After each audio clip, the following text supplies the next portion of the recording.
तजम्मुल, मुझे ये बताइएगा कि आप इस ऐसी शायरी को कहाँ रेट करते हैं। और मेरा एक और सवाल इसमें शामिल है कि अदब का अब यही मेयार रहेगा कि ऐसे निकम्मे लोग वायरल होते रहेंगे। असल में आप ने देखा है कि यूनिवर्सिटीज़ में और कॉलेजेस में मुशायरे की एक रिवायत चल पड़ी है, और मैं इसमें बहुत ज़्यादा जो दाद दूंगा वो अली दुरियान को दूंगा, क्या तहज़ीब हाफ़ी को दूंगा। आपको पता है कि हमारे शायरों में इस तरह इतनी हाइप नहीं बनती थी, और कोई होता भी था तो एक पूरी लॉबी लेके चलता था, बस वही लोग सामने आते थे, रसालों में भी वही छपते थे।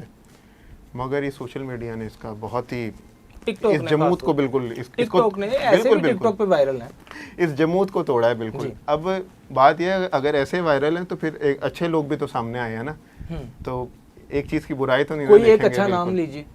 बहुत से नाम है ऐसे, जैसे क्या नाम है, उसामा ज़ोरेज़ भाई हैं, बाकी ज़िया मस्कूर हैं, खुर्रम आफाक हैं। लेकिन उस लेवल पे क्यों नहीं आ पा रहे जिस लेवल पे अहमद फराज साहब थे, फैज साहब थे, नून मीम राशिद थे। तो नून मीम राशिद साहब ने एक मुकम्मल ही अलग शायरी इख्तियार की, आज़ाद नज़्म उन्होंने अपना एक नाम, जिंदगी से डरते हो, हसन कूजागर, ऐसी शायरी अब क्यों नहीं पढ़ने को मिलती।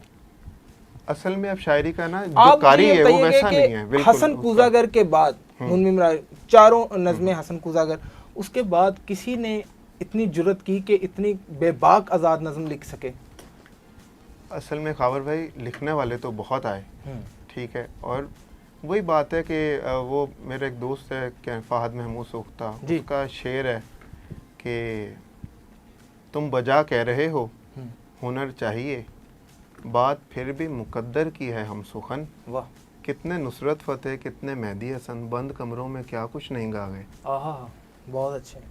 तो बहुत से ऐसे लिखने वाले, वज़ीर अफजल साहब गुमनामी की मौत मर गए, कहंदे ने नैना, इतना बड़ा कंपोजर, बिल्कुल वज़ीर अफजल साहब। और क्या बात, मुकद्दर की एक निगाह भी नहीं पड़ती लोगों पे, और जिंदगी क्या वजह क्या समझते हैं कि लोभी नहीं मिलती लोगों? मुझे ऐसा लगता है कि लोग ना इनसिक्योर हैं कि मुझे ये डर है कि मुझसे अच्छा लिखने वाला है, तो अगर मैंने इसको जगह दे अगर मैंने इसको जगह दे दी तो फिर मुझे कौन पूछेगा।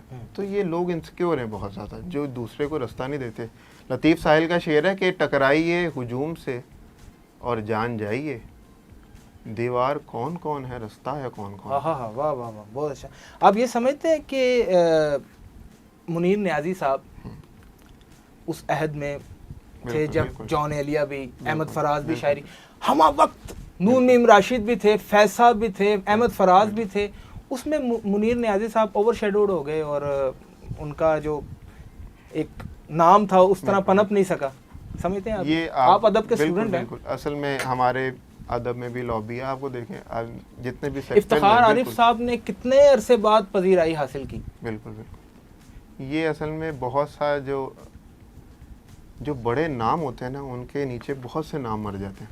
जॉन के नीचे जिस तरह कहते हैं ना घास नहीं आती, तो मुझे ऐसा लगता है कि आने भी नहीं दी जाती घास अगर आ भी रही होती है। बानो कुदसिया ने हमारे यहाँ डिमोटिवेट बहुत किया जाता है ना। बानो कुदसिया ने कहा था कि बरगद के दरख्त के नीचे अक्सर बच्चे पनप नहीं पाते। वो बात बिल्कुल हकीकत है कि हमारी मीडिया की फील्ड में भी ऐसे ही है कि बड़े एंकर्स के नीचे काफ़ी एंकर्स दब जाते हैं।